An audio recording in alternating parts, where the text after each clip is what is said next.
Magandang umaga sa inyo mga ka-hawkers. Just bounce it.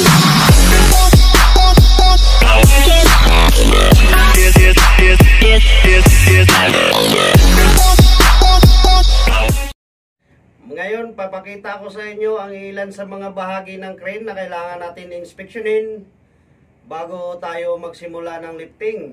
So, pang-umaga, dahil pang-umaga tayo ngayon, ang routine inspection natin araw-araw, kailangan natin gawin yon bago magsisimula yung operasyon natin. So, para maging aware na rin tayo sa mga anumang mangyayari na hindi ka nais-nais. So, kailangan nating pagtuunan ng pansin yung mga importanteng bahagi ng crane natin na kailangan natin check-upin. Kung mayroon man tayong napapansin na hindi maganda or damage, o kailangan nating i-report kaagad. So mayroon akong checklist dito. Ayan.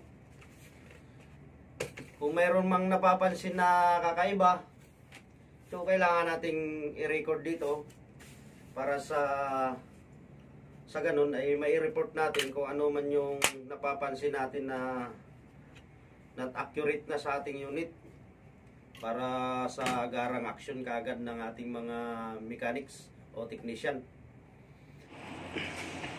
So ayan mga ka-hawkers, yung hook natin, isa rin yan sa kailangan natin tingnan kung maganda pa yung ikot ng pulley natin, kung hindi ba sumasabit.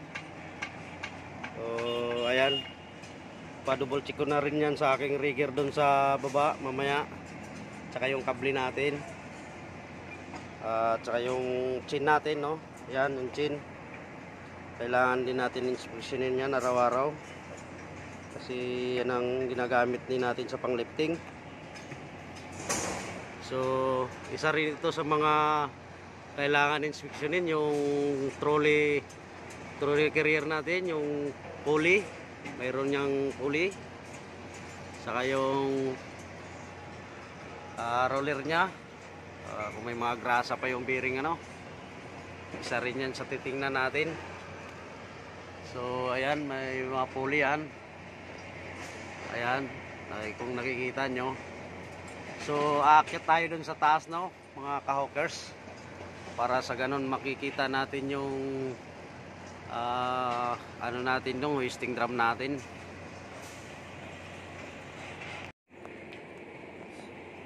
So ito mga ka-hawkers, ito yung pinaka main power supply natin dito. Ayan, so far nakikita naman natin naka-on yan. Ayan. So yung pinaka main supply, no. So nasa good condition naman. Tapos tingnan natin dito. So isa sa pinaka panel board, yan, gumagana. Ito ka-hawkers, isa ito sa emergency stop ng hoisting. Kailangan ano yan, angat yan. Dahil kung nakabaon ito o nakalubog ito yung hoisting natin, hindi gagana yan. Kahit anong pindot natin dun sa cabin natin, hindi gagana yan kung nakalubog ito. Oh. So alin man dito sa dalawa, kasi mayroon man dun sa loob, may isang ganito rin sa loob na emergency stop. Alin man dyan ang nakalubog, hindi mo pa rin mapapagana yung hoisting mo.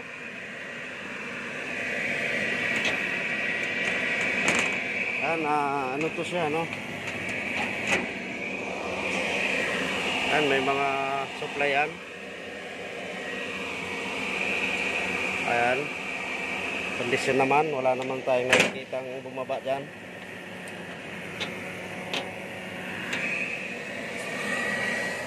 So ito yung tinatawag na hoisting drum natin. So medyo okay naman yung pagka-ribbing, ano? Mayroon lang ilan na tumalon-talon. So hindi talaga maiwasan yan. So maganda pa naman yung ano natin, yung pinaka tawag dito, yung kable natin, condition pa naman. Ayan, may mga grasa naman tayo. Okay naman yung mga grasa kasi kaka-maintenance lang nito. Ito yung pinaka-limit niya, no. Ayan. May grasa naman.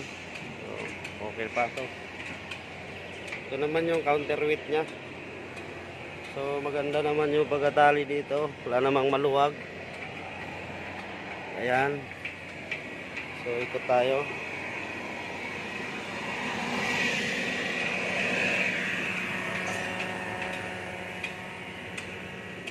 Ito yung sting motor nya.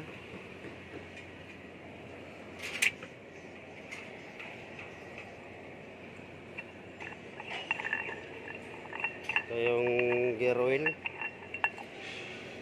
So puno pa naman na ano, kailangis pa naman. So kailangan natin takpan yan para hindi mapasukan ng tubig. So ayan mga kaukers, isa ito sa mga mahalaga na bahagi ng crane na kailangan natin tingnan araw-araw. Ayan. Ito yung pinaka counterweight nya, bato. Mabibigat po yan. So ayan mga kaukers, pinaka tower read nya. So tayo sa dulo pero hindi tayo makapunta dun sa gitna ano, kasi wala tayong body harness para makita tayo ng safety officer. Kayari tayo. Ayan. So hindi tayo makakagapang dyan. Dapat pupunta tayo dun para masilip natin ng mabuti. Pero papacheck na lang natin dun sa baba mamaya yung hook natin. Ayan. Kaya pawakitin mo pa yan dun sa taas. So maganda naman yung pagka ano na sa ano ng poly. Wala pa naman tayong nararamdaman pa sa ngayon. So condition na yung unit natin. So ayan, makikita nyo. Oh, nasa top tayo, no? Makikita nyo yung ano, paligid natin. Ayan. Ganda, oh.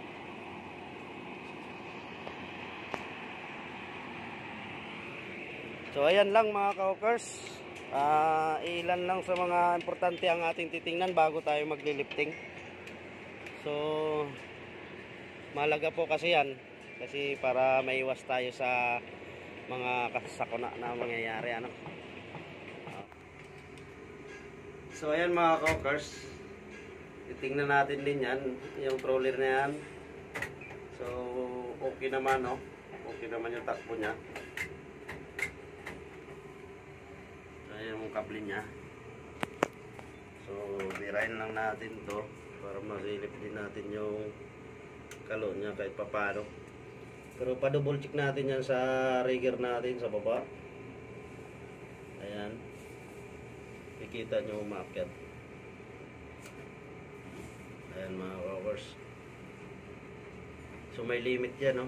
Kung hanggang saan lang siya. Kusa po yung magtitigil mga kaukers. Ayan. Kita nyo tumitigil.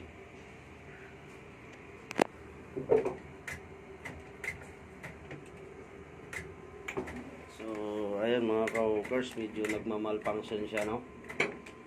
Ayaw siya mag-trolley pero nag-trolley siya. So kailangan natin i-warm up to. Isa yan sa mga course na kailangan natin ipakondisyon muna bago tayo mag-totally lifting, no? Total inspection, operation. So ayaw, nagmamalfunction siya. Ayan, gumalaw na. Kita nyo, gumalaw na siya. Ayan, tumigil na naman. So kailangan natin ng i-report yan, no? Tulad niya, no? May tutrolling mo siya. Pero ayaw yung ano niya. Ayaw yung trolley out niya. So nagmamalfunction siya, no? So kailangan lang natin kapain ito. Pero yung pinaka-contactor niya doon sa panel board, bumibitaw ata yun, kaya hindi siya kumakagat.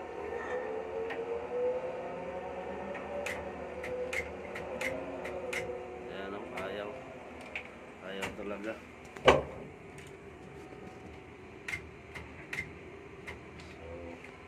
Kailangan lang natin na painit-initin to.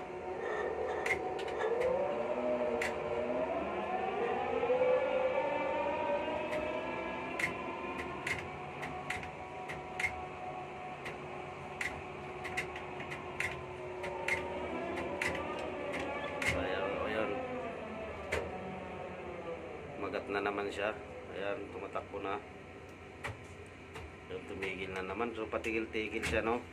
Pero mayroon siyang trolley in. Trolley out ang nagmamalfunction talaga. No?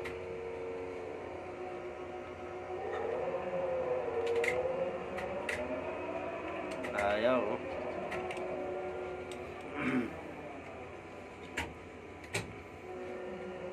So kailangan na natin ipacheck yan sa technician. Yan ang sinasabi ko, na kung mayroon kayong napapansin na kakaiba, kailangan niya ng record yan at i-report sa supervisor for further inspection and action, no? Ayan mga ka-hawkers, ilan lang yan sa mga parts ng crane na kailangan natin inspeksyonin sa araw-araw bago tayo magsimula magtrabaho. Kailangan safety first tayo lagi, at laging magdadasal sa Panginoon na may ligtas tayo sa anumang sakuna na hindi inaasahan na mangyayari. Kailangan magdadasal. Yan lamang po.